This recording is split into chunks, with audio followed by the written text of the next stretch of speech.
Next topic is that sequencing. Sequencing કોને કહેવામાં આવે? તો સિક્વન્સિંગના પ્રોબ્લેમ ક્યારે રાઇઝ થાય? So when there is a need of determining an optimum order, જ્યારે આપણે ઓપ્ટિમમ ઓર્ડર ગોઠવવો હોય ત્યારે સિક્વન્સિંગના પ્રોબ્લેમ આપણી પાસે રાઇઝ થશે. તો સિક્વન્સિંગની ડેફિનેશન શું છે? An optimum order of performing a number of jobs by a number of facilities according to the some pre-assigned order so as it to optimize the output in terms of cost, time and profits. આપણી પાસે ઘણા બધા job available છે, આપણી પાસે numbers of facility available છે, like machinery આપણી પાસે ડિફાઇન કરીએ અથવા ઇક્વિપમેન્ટ ડિફાઇન કરીએ. તો હવે આપણે શું કરવાનું છે? એને ઓપ્ટિમમ ઓર્ડરમાં ગોઠવવાનું છે. અને ગોઠવવા માટે રીઝન શું કામ કે જે આપણું આઉટપુટ મળે છે, જેને આપણે ત્રણ ફેક્ટરમાં ડિફાઇન કર્યા છે: કોસ્ટ, ટાઈમ અને પ્રોફિટ. તો કોસ્ટ પણ આપણી ઓછી થાય, ટાઈમ પણ ઓછો થાય અને આપણું પ્રોફિટ માર્જિન વધે. એ રીતે આપણે number of job, number of ફેસિલિટીને આપણે શું કરવાનું છે? ઓપ્ટિમમ ઓર્ડરમાં ગોઠવવાના છે. That's called a sequencing. બરાબર. હવે હું તમને આનો સિક્વન્સિંગ થવાના રીઝન કહું. ઘણીવાર કેવું થાય કે આપણી ઇનપુટ ટુ આઉટપુટ એટલે કે જે આપણી પ્રોડક્ટ બનતી હોય તે દરમિયાન ઘણીવાર શું થાય કે રો મટીરિયલ ઉપર પણ અમુક આપણે ઓપરેશન કરવા પડતા હોય. તો જેના કારણે શું થાય, ઓલરેડી આપણો જે પણ કે લેઆઉટ, સપોઝ આપણે પ્રોડક્ટ લેઆઉટ ગોઠવીએ છીએ, બરાબર, આપણે નંબર્સ આપણી પાસે પ્રોડક્ટ નંબર્સ આપણી પાસે અવેલેબલ છે. તો આપણે શું કરીએ, એક બાજુ રો મટીરિયલ ઇનપુટ કરીએ અને બીજી બાજુ આપણને આઉટપુટ મળશે ને જે પણ કે લેઆઉટ આપણે સેટ કરેલો છે કોના મુજબ ગોઠવેલો હશે? તો કે પ્રોડક્ટ મુજબ આપણે સેટ કરેલો હશે. બરાબર. તો ઘણી વખત એવા પ્રશ્ન આવશે કે ઘણીવાર રો મટીરિયલના ઓપરેશન વચ્ચે શું કરશે? આપણે ડિસ્ટર્બ કરશે. બરાબર.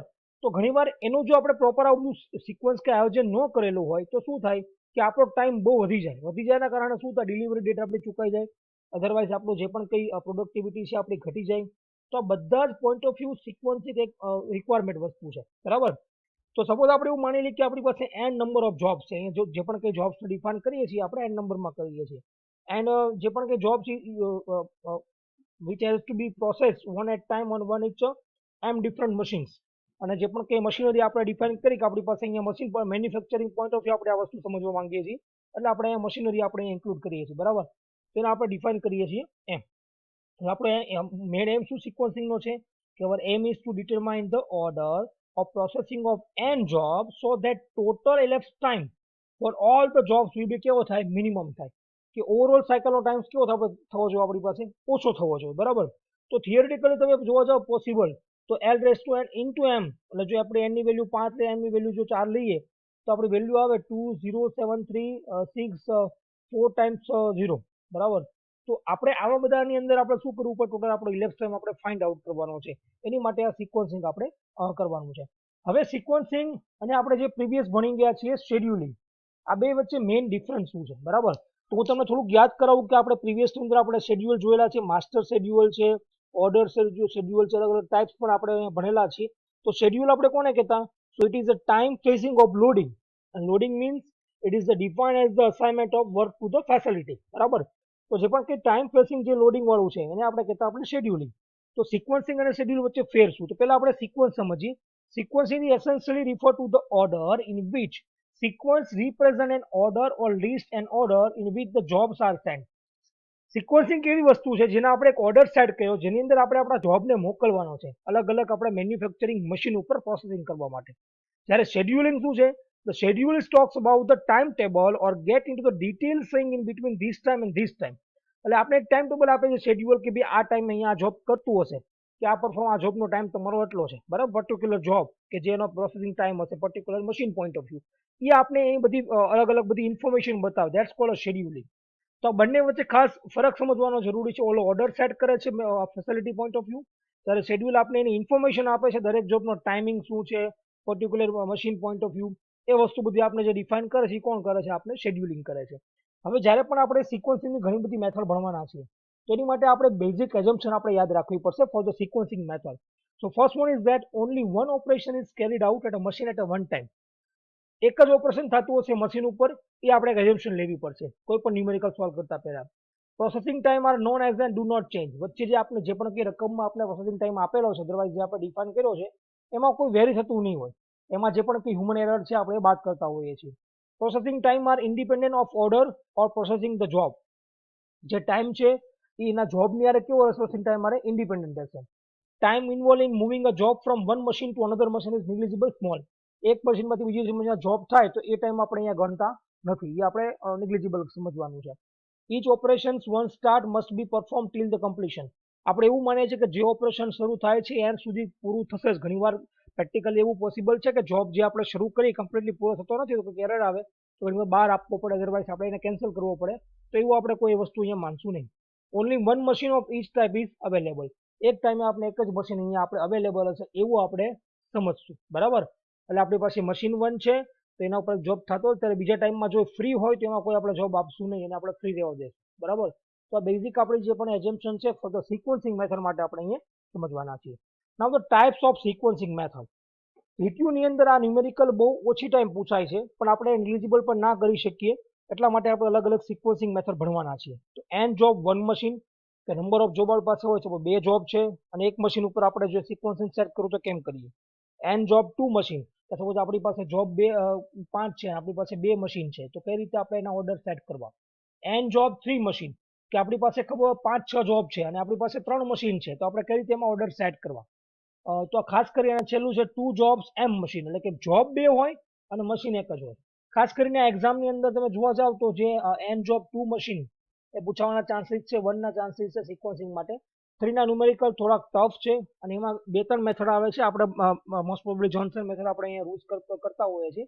અને 2 જોબ્સ એમ મશીન તો જીટીયુમાં પૂછાતું જ નથી એટલે આપણે કોઈ કરવાની રિક્વાયરમેન્ટ એવી રહેતી નથી. બરાબર, તો આ 3 મેથડ આપણે કરવાની ફરજિયાત છે.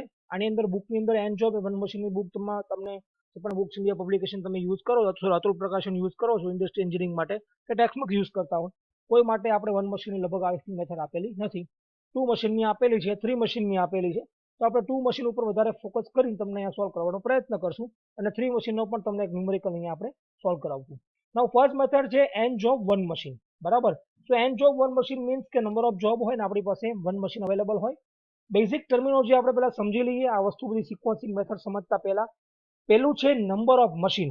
બરાબર, તો એટલે શું, તો it means the service facility through the which the job must be pass before it completed. કે જેટલા તમારો જે જોબ છે બરાબર એ અલગ અલગ ફેસિલિટીમાંથી પાસ થશે તો that's cold number of machines. Processing time means order. It is referred to the order in which various machines are required for completing the job. Processing order એટલે કેવો વસ્તુ કહેવા માંગે છે કે જે અલગ અલગ મશીનમાં તમારો જે પણ કંઈ જોબ કમ્પ્લીટ થાય that's called processing of order. Processing time એ તો બધાને ખબર છે, it means the time require for each job and each machine. દરેક મશીનમાં જે ટાઈમ થતો છે એને શું કહેશું આપણે પ્રોસેસિંગ ટાઈમ કહેશું. The notation Tij will be denoting the processing time required for I job by J machine. જો આપણે એવું લખતા હોય કે આઈ જોબ છે ને જે મશીન છે ટાઈમ કેમ બતાવાય TIJ એ ફોર્મમાં આપણે બતાવી શકીએ એને. Idle time on a machine. બરાબર, this is time for which the machine remain idle during the total elapse time. એ દરમિયાન તમારું શું રહેશે, મશીન તમારું આઇડલ રહે છે. Total elapse time means makespan. So this is a time between starting the first job and completing the last job. So this also include the idle time અને જેને ટી વડે બતાવવામાં આવે છે જે આપણે મેક્સિમમ ન્યુમેરિકલમાં સોલ્વ કરવાનું છે સ્ટાર્ટિંગ અને એન્ડિંગ વચ્ચેનો જોબનો વચ્ચેનો ટાઈમ બતાવે છે એમાં આપણે આઇડલ ટાઈમ પણ આપણે ઇન્ક્લુડ કરી દેવાનો છે. અને નો પાસિંગ રૂલ. બરાબર, સો આ રૂલ તમે જોવા જાવ તો this rules means that passing is not allowed. બરાબર, સપોઝ આપણે સમજીએ કે same order of the job છે maintain over the each machine. So if each the n job service available છે અને 2 મશીનમાં થાય છે, મશીન એ અને બી માટે, તો એનો ઓર્ડર કેવો રહેશે, એ થી બી નો જ જશે. That is would be means that each job will be go for the machine A first and then B machine. બરાબર, તો આપણે નો પાસિંગ રૂલ પણ આપણે અહીંયા કહેતા હોઈએ છીએ. હવે આપણે સમજીએ એન જોબ આપણી પાસે હશે ને એક મશીન અવેલેબલ હશે. બરાબર, તો ઘણી બધી વસ્તુ એ ફાઇન્ડ કરવાની કીધી છે. First come first serve, shortest processing time, equally due to at, last come first serve, random schedule rule, slack time remaining. આ બધીની મેથડ છે અલગ અલગ, પણ આપણે જે મેક્સિમમ યુઝ કરીએ છીએ મેથડની અંદર શું કરીએ છીએ, શોર્ટેસ્ટ પ્રોસેસિંગ ટાઈમ કે ઓછો ટાઈમ કેમાં થાય એ આપણે ફાઇન્ડ કરવાનું છે. તમને રકમ આપેલી છે, તમને જો 4 જોબ આપેલા છે, જોબ PQRS.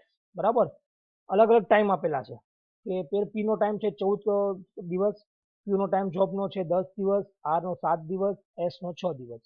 અને આપણે ડ્યુ ડેટ પણ આપી છે કે P જોબ તમારે 20 દિવસમાં પૂરો કરી જ દેવો પડશે, Q જોબ તમારે 16 દિવસમાં પૂરો કરી દેવો પડશે, R જોબ તમારે 15 દિવસમાં પૂરો કરી દેવો પડશે અને S જોબ તમારે 17 દિવસમાં પૂરો કરી દેવો પડશે. તો આનું આપણે સિક્વન્સિંગ કેમ સેટ કરવું, તો પહેલા આપણે એ ફાઇન્ડ કરવાનું કે સૌથી ઓછો ટાઈમ કોનો છે આ બધામાંથી. તો તમને જોવા મળશે સૌથી ઓછો ટાઈમ છે 6. બરાબર, તો આપણે પેલા 6 ઓછો ટાઈમ છે ને પેલા એ આપણે જોબને પસંદ કરવાનો તો લખવાનું અહીંયા S. બરાબર. તો હવે એને આપણે ઉડાડી નાખવાનું. હવે આ 3 વસ્તુ હતી PQR, એમાંથી ઓછો ટાઈમ કોનો છે તો કે 7, તો એને લખો અહીંયા બીજા ક્રમ ઉપર, આને ઉડાડી નાખો. આ 2 માંથી ઓછો ટાઈમ કોનો છે તો કે 10, તો Q ને લખો, ચલો બધું P. તો આ તમારું સિક્વન્સિંગ સેટ થઈ ગયું. બરાબર. ખાલી આપણી પાસે કેટલા હોય, n job and only 1 machine. Okay, તો જોબને પહેલા આપણે સેટ કરો, એનો પ્રોસેસિંગ ટાઈમ સેટ કરો. બરાબર. હવે આપણી પાસે જો જોબ તમે જો S જોબ છે, બરાબર, તેને સિક્વન્સિંગ સેટ કર્યો, ટાઈમ છે 6, તો 0 એ 6 શરૂ થયું, 6 એ પૂરું થયું. બરાબર. આપણે આપવાનો હતો 17 તારીખ, એટલે કે આપણી પાસે જે પણ કંઈ તમે જુઓ જોબ S નો આપવાનો હતો 17 દિવસે, પણ ફ્રી થઈ ગયો 6 દિવસે, 11 દિવસ વહેલો થઈ ગયો. બરાબર. R જોવા જાઓ તો તમે જો R ની અંદર 7 ટાઈમ છે, તો જો ઇન ટાઈમ આપણે કેટલો લખ્યો 6. શું કરવા, કે આપણું મશીન 6 કલાક તો પેલા જોબમાં ફ્રી છે, પછી શરૂ થાય. બરાબર. મશીન ત્યાં સુધી R જોબ કેવો રહે, આઇડલ રહે.